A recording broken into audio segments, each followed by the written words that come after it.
আজ অলৌকিক ক্ষমতা যা জানেন না হয়তো অনেক মানুষই। নৈহাটির বড় মা সম্পর্কে এই 5 তথ্য জানলে অবাক হতে বাধ্য আপনি। জানেন বড় মা আসলে কিসে সন্তুষ্ট হন?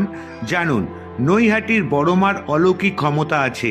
প্রচণ্ড জাগ্রত, সমস্ত অসম্ভবকে সম্ভব করতে পারেন তিনি। সেই কারণে সকলেই মাথা ঠেকান বড় মার পায়ে। জানেন কি বড় মা কিসে সন্তুষ্ট হন? নিরঞ্জনের আগে দেবী মাকে দেওয়া হয় বিশেষ মিষ্টি।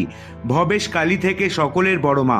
নৈহাটির বড় মা সম্পর্কে এই 5টি অজানা তথ্য জানেন না অনেক মানুষই। এই মন্দিরে নাকি একবার পুজো দিলেই মনস্কামনা পূরণ হবে আপনার। বড় মায়ের নামের সাথে জড়িয়ে রয়েছে হাজারো মানুষের আবেগ। কালী প্রতিমার উচ্চতা 14 ফুট, মানে বিরাট বড় আকারের ঠাকুর। কিন্তু নৈহাটির বড় মার অলৌকিক ক্রিয়াকলাপ তার এই উচ্চতাকেও হার মানায়। আর এই কারণেই প্রতি বছর এ রাজ্য তো বটেই, ভিন রাজ্য এমনকি ভিন দেশ থেকেও কালী পুজো